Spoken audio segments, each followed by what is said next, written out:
Did you know that some of the most basic foods and ingredients in a British kitchen don't even exist in the United States? At least not by name. I moved from the UK to the US thinking I was ready for all the little culture shocks until a simple baking session completely stumped me. So today I'm sharing 6 everyday kitchen staples that the UK and US both love, even though we can't agree on what to call them.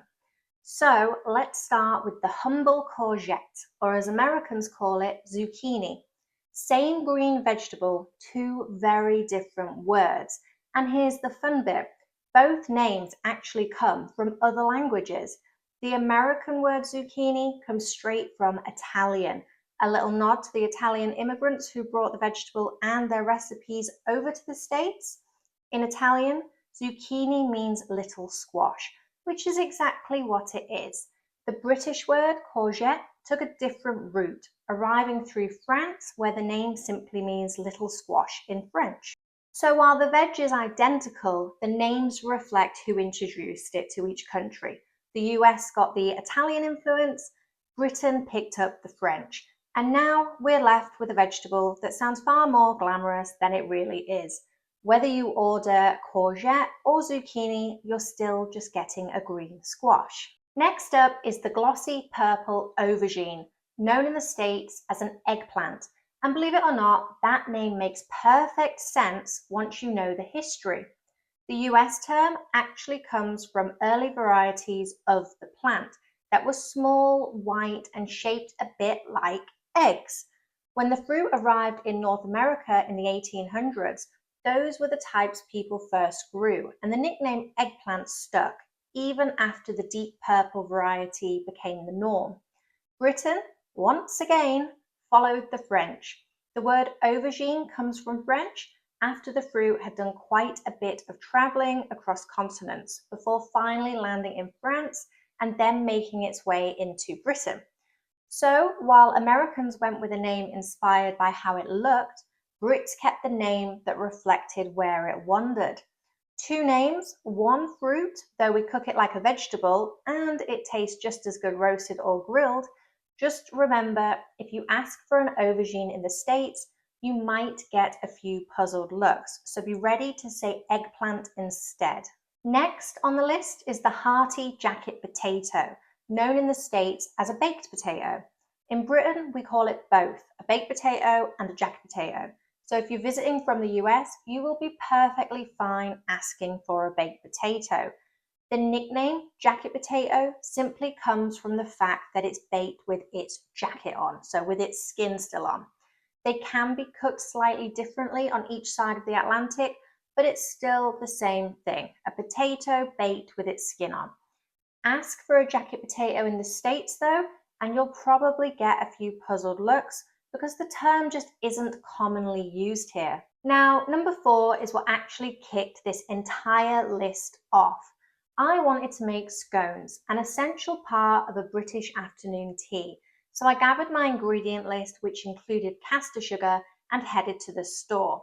But caster sugar was nowhere to be found, and the shop assistant I asked for help just looked at me really confused. Only later did I learn that the same fine-grained sugar is sold in the States as superfine sugar or sometimes baker's sugar. In the UK though, it's almost always labelled caster sugar. Superfine and baker's sugar are American names and you won't typically see them on British packaging. The reason? History. In Britain, finely milled sugar has long been served from a small shaker called a caster, from the old verb to cast, to sprinkle. Americans had the same type of sugar and still have similar shakers today, but the word caster never became part of everyday language. Instead, they simply described the texture and called it superfine or baker's sugar. Next up is a vegetable with more names than it needs. Meet the Swede, except don't expect to see it named that everywhere in the States.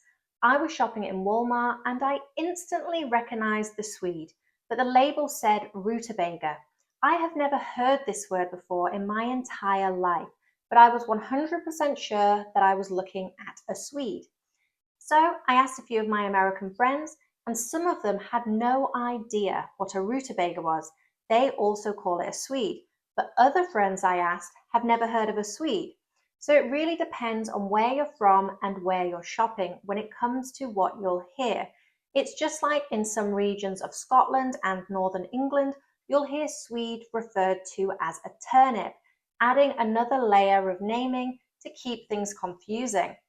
It might show up in slightly different dishes on each side of the Atlantic, but it's the very same root vegetable. So if you're in the US, depending on where you are, if you're after a Swede, you might need to look for a rutabaga. Our final example is a leafy one that tripped me up at first. What I've always known as coriander is called cilantro in the States. Now, the first time I heard someone say, add a bit of cilantro, I thought it was some fancy new herb that I'd never tried before. Turns out it was just my old friend coriander leaves. And here's the twist.